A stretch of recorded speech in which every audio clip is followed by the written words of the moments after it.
എല്ലാവർക്കും നമസ്കാരം. Learn to കോൺകറിലേക്ക് സ്വാഗതം. തൊഴിൽ വാർത്തയിൽ നിന്നെടുത്ത കണ്ടൻറ്റാണ് ഇന്നത്തെ ക്ലാസ്. തൊഴിൽ വാർത്തയിലെ LDC ക്രാഷ് കോഴ്സ് എന്ന് പറഞ്ഞിട്ട് ഏറ്റവും ഇമ്പോർട്ടൻ്റായ ഭാഗങ്ങളിലെ ഇമ്പോർട്ടൻ്റായ ക്വസ്റ്റ്യൻസ് കൊടുത്തിട്ടുണ്ട്. പഠിച്ചു കഴിഞ്ഞിട്ടുള്ളവർക്കൊരു റിവിഷനാണ്. തീരെ പഠിക്കാത്തവർക്ക് ഇമ്പോർട്ടൻ്റായ പോയിൻറ്റ്സ് പെട്ടെന്ന് പഠിക്കാനുള്ള ഒരവസരമാണ്. അതുകൊണ്ട് എല്ലാവരും ശ്രദ്ധിച്ചിരിക്കുക. നമുക്ക് ക്ലാസ്സിലേക്ക് കിടക്കാം. ഇന്ത്യയിൽ വർഷത്തിലെ ഏറ്റവും നീളം കുറഞ്ഞ പകൽ. ഇന്ത്യയിൽ വർഷത്തിലെ ഏറ്റവും നീളം കുറഞ്ഞ പകൽ ഡിസംബർ 22. ഇത് ദക്ഷിണ അയനാന്തമാണ്. ഇന്ത്യയിൽ വർഷത്തിലെ ഏറ്റവും നീളം കുറഞ്ഞ പകൽ ഡിസംബർ 22, ദക്ഷിണ അയനാന്തം. ഒരു സംസ്ഥാനവുമായി മാത്രം അതിർത്തി പങ്കിടുന്ന ഇന്ത്യൻ സംസ്ഥാനങ്ങൾ. ഒരു സംസ്ഥാനവുമായി മാത്രം അതിർത്തി പങ്കിടുന്ന ഇന്ത്യൻ സംസ്ഥാനങ്ങളാണ് സിക്കിം, മേഘാലയ. ഒരു സംസ്ഥാനവുമായി മാത്രം അതിർത്തി പങ്കിടുന്ന ഇന്ത്യൻ സംസ്ഥാനങ്ങളാണ് സിക്കിം, മേഘാലയ എന്നിവ. മണ്ണിന്റെ ഫലഭൂയിഷ്ഠത നിലനിർത്താൻ വിളകൾ മാറി മാറി കൃഷി ചെയ്യുന്ന രീതി ക്രോപ്പ് റൊട്ടേഷൻ. മണ്ണിന്റെ ഫലഭൂയിഷ്ഠത നിലനിർത്താൻ വിളകൾ മാറി മാറി കൃഷി ചെയ്യുന്ന രീതി ക്രോപ്പ് റൊട്ടേഷൻ. ഇന്ത്യൻ സംസ്ഥാനങ്ങളിൽ ശതമാനാടിസ്ഥാനത്തിൽ ഏറ്റവും കൂടുതൽ വനഭൂമിയുള്ളത്. ഇന്ത്യൻ സംസ്ഥാനങ്ങളിൽ ശതമാനാടിസ്ഥാനത്തിൽ ഏറ്റവും കൂടുതൽ വനഭൂമിയുള്ളത് മിസോറാം. മിസോറാമിനാണ് ഇന്ത്യൻ സംസ്ഥാനങ്ങളിൽ ശതമാനാടിസ്ഥാനത്തിൽ ഏറ്റവും കൂടുതൽ വനഭൂമിയുള്ളത്. ജമ്മുവിൽ നിന്ന് കാശ്മീർ താഴ്വരയെ വേർതിരിക്കുന്ന മലനിര. ജമ്മുവിൽ നിന്ന് കാശ്മീർ താഴ്വരയെ വേർതിരിക്കുന്ന മലനിര പീർ പഞ്ചൽ. ജമ്മുവിൽ നിന്ന് കാശ്മീർ താഴ്വരയെ വേർതിരിക്കുന്ന മലനിരയാണ് പീർ പഞ്ചൽ. ഏതൊക്കെ നദികൾക്കിടയിലാണ് കുമയൂൺ ഹിമാലയം? ഏതൊക്കെ നദികൾക്കിടയിലാണ് കുമയൂൺ ഹിമാലയം? സത്ലജ്, കാളി നദികൾക്കിടയിൽ. ഏതൊക്കെ നദികൾക്കിടയിലാണ് കുമയൂൺ ഹിമാലയം? സത്ലജ്, കാളി എന്നീ നദികൾക്കിടയ്ക്കാണ് കുമയൂൺ ഹിമാലയം. തെക്കേ ഇന്ത്യയിലെ ചിറാപുഞ്ചി എന്നറിയപ്പെടുന്നത്. തെക്കേ ഇന്ത്യയിലെ ചിറാപുഞ്ചി എന്നറിയപ്പെടുന്നത് അഗുംബെ, കർണാടകയിലാണ്. തെക്കേ ഇന്ത്യയിലെ ചിറാപുഞ്ചി അഗുംബെ, കർണാടകം. ഒന്നുകൂടി നോക്കാം. ഇന്ത്യയിലെ വർഷത്തിലെ ഏറ്റവും നീളം കുറഞ്ഞ പകൽ ഡിസംബർ 22. ഒരു സംസ്ഥാനവുമായി മാത്രം അതിർത്തി പങ്കിടുന്ന ഇന്ത്യൻ സംസ്ഥാനങ്ങൾ സിക്കിം, മേഘാലയ. മണ്ണിന്റെ ഫലഭൂയിഷ്ഠത നിലനിർത്താൻ വിളകൾ മാറി മാറി കൃഷി ചെയ്യുന്ന രീതി ക്രോപ്പ് റൊട്ടേഷൻ. ഇന്ത്യൻ സംസ്ഥാനങ്ങളിൽ ശതമാനാടിസ്ഥാനത്തിൽ ഏറ്റവും കൂടുതൽ വനഭൂമിയുള്ളത് മിസോറാം. ജമ്മുവിൽ നിന്ന് കാശ്മീർ താഴ്വരയെ വേർതിരിക്കുന്ന മലനിര പീർ പഞ്ചൽ. ഏതൊക്കെ നദികൾക്കിടയിലാണ് കുമയൂൺ ഹിമാലയം? സത്ലജ്, കാളി. തെക്കേ ഇന്ത്യയിലെ ചിറാപുഞ്ചി എന്നറിയപ്പെടുന്നത് അഗുംബെ, കർണാടകം.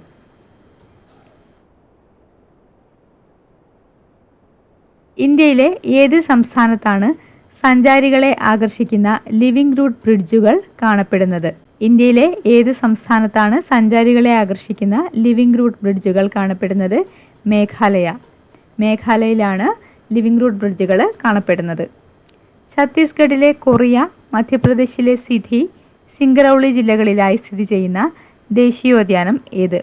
ഛത്തീസ്ഗഡിലെ കൊറിയ, മധ്യപ്രദേശിലെ സിധി, സിംഗറൌളി ജില്ലകളിലായി സ്ഥിതി ചെയ്യുന്ന ദേശീയോദ്യാനമാണ് ഗുരു ഘാസിദാസ് ദേശീയോദ്യാനം. ഗുരു ഘാസിദാസ് ദേശീയോദ്യാനം സഞ്ജയ് ദേശീയോദ്യാനം എന്നും അറിയപ്പെടുന്നു.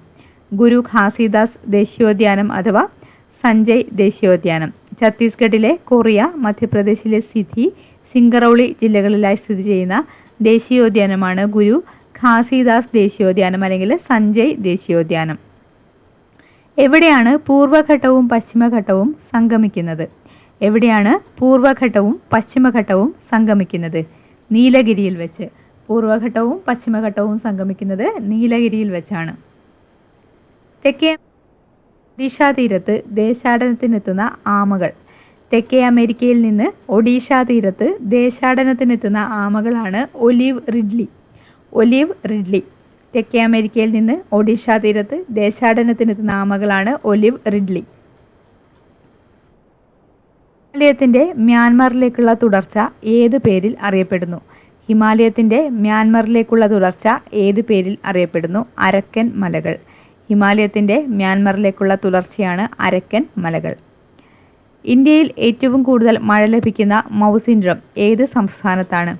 ഇന്ത്യയിൽ ഏറ്റവും കൂടുതൽ മഴ ലഭിക്കുന്ന മൗസിൻഡ്രം ഏത് സംസ്ഥാനത്താണ്? മേഘാലയ. മൗസിൻഡ്രം മേഘാലയയിലാണ്. ഇന്ത്യയിലെ ആദ്യത്തെ മറൈൻ നാഷണൽ പാർക്കായ പിറോട്ടൻ എവിടെയാണ്? ഇന്ത്യയിലെ ആദ്യത്തെ മറൈൻ നാഷണൽ പാർക്കായ പിറോട്ടൻ എവിടെയാണ്? ഗുജറാത്ത്. ഇന്ത്യയിലെ ആദ്യത്തെ മറൈൻ നാഷണൽ പാർക്കായ പിറോട്ടൻ ഗുജറാത്തിലാണ്. ഏഷ്യയിൽ സ്ത്രീകൾ മാത്രം നടത്തുന്ന ഏറ്റവും വലിയ മാർക്കറ്റ് എന്ന വിശേഷണം സ്വന്തമായ ഇമാ കെയ്തൽ ഏത് സംസ്ഥാനത്താണ്? ഏഷ്യയിൽ സ്ത്രീകൾ മാത്രം നടത്തുന്ന ഏറ്റവും വലിയ മാർക്കറ്റ് എന്ന വിശേഷണം സ്വന്തമായ ഇമാ കെയ്തൽ ഏത് സംസ്ഥാനത്താണ്? മണിപ്പൂരിലാണ്. ഇമാ കെയ്തൽ മണിപ്പൂർ സംസ്ഥാനത്തിലാണ്. ഇമാ കെയ്തലിന്റെ പ്രത്യേകത എന്താണ്? ഏഷ്യയിൽ സ്ത്രീകൾ മാത്രം നടത്തുന്ന ഏറ്റവും വലിയ മാർക്കറ്റാണ് ഇമാ കെയ്തൽ. മിനി കാസിരംഗ എന്നറിയപ്പെടുന്ന ദേശീയോദ്യാനമായ രാജീവ് ഗാന്ധി ഒറാങ് ദേശീയോദ്യാനം ഏത് സംസ്ഥാനത്താണ്? മിനി കാസിരംഗ എന്നറിയപ്പെടുന്ന ദേശീയോദ്യാനമായ രാജീവ് ഗാന്ധി ഒറാങ് ദേശീയോദ്യാനം ഏത് സംസ്ഥാനത്താണ്? അസമിലാണ്. മിനി കാസിരംഗ എന്നറിയപ്പെടുന്ന രാജീവ് ഗാന്ധി ഒറാങ് ദേശീയോദ്യാനം അസം സംസ്ഥാനത്തിലാണ്. ഒന്നുകൂടി, ഇന്ത്യയിലെ ഏത് സംസ്ഥാനത്താണ് സഞ്ചാരികളെ ആകർഷിക്കുന്ന ലിവിംഗ് റൂട്ട് ബ്രിഡ്ജുകൾ കാണപ്പെടുന്നത്? മേഘാലയ. ഛത്തീസ്ഗഡിലെ കൊറിയ, മധ്യപ്രദേശിലെ സിധി, സിംഗറൌളി ജില്ലകളിലായി സ്ഥിതി ചെയ്യുന്ന ദേശീയോദ്യാനമേത്? ഗുരു ഘാസിദാസ് ദേശീയോദ്യാനം അല്ലെങ്കിൽ സഞ്ജയ് ദേശീയോദ്യാനം. എവിടെയാണ് പൂർവ്വഘട്ടവും പശ്ചിമഘട്ടവും സംഗമിക്കുന്നത്? നീലഗിരി. തെക്കേ അമേരിക്കയിൽ നിന്ന് ഒഡീഷ തീരത്ത് ദേശാടനത്തിനെത്തുന്ന ആമകൾ ഒലിവ് റിഡ്ലി. ഹിമാലയത്തിന്റെ മ്യാൻമറിലേക്കുള്ള തുടർച്ച ഏത് പേരിൽ അറിയപ്പെടുന്നു? അരക്കൻ മലകൾ. ഇന്ത്യയിൽ ഏറ്റവും കൂടുതൽ മഴ ലഭിക്കുന്ന മൗസിൻഡ്രം ഏത് സംസ്ഥാനത്താണ്? മേഘാലയ. ഇന്ത്യയിലെ ആദ്യത്തെ മറൈൻ നാഷണൽ പാർക്കായ പിറോട്ടൻ എവിടെയാണ്? ഗുജറാത്ത്. ഏഷ്യയിൽ സ്ത്രീകൾ മാത്രം നടത്തുന്ന ഏറ്റവും വലിയ മാർക്കറ്റ് എന്ന വിശേഷണം സ്വന്തമായ ഇമാ കെയ്തൽ ഏത് സംസ്ഥാനത്താണ്? മണിപ്പൂർ. മിനി കാസിരംഗ എന്നറിയപ്പെടുന്ന ദേശീയോദ്യാനമായ രാജീവ് ഗാന്ധി ഒറാങ് ദേശീയോദ്യാനം ഏത് സംസ്ഥാനത്താണ്? അസം. ഇത്രയുമാണ് ഈ ഒരു ക്ലാസ്സിൽ ഉൾക്കൊള്ളിച്ചിരിക്കുന്നത്. നിങ്ങളുടെ അഭിപ്രായങ്ങൾ അറിയിക്കുക. ക്ലാസ്സുകൾ ഇഷ്ടമാവുന്നുണ്ടെങ്കിൽ ചാനൽ ഒന്ന് സബ്സ്ക്രൈബ് ചെയ്യുക. നമുക്ക് മറ്റൊരു ക്ലാസ്സുമായിട്ട് വീണ്ടും കാണാം. Thank you for watching.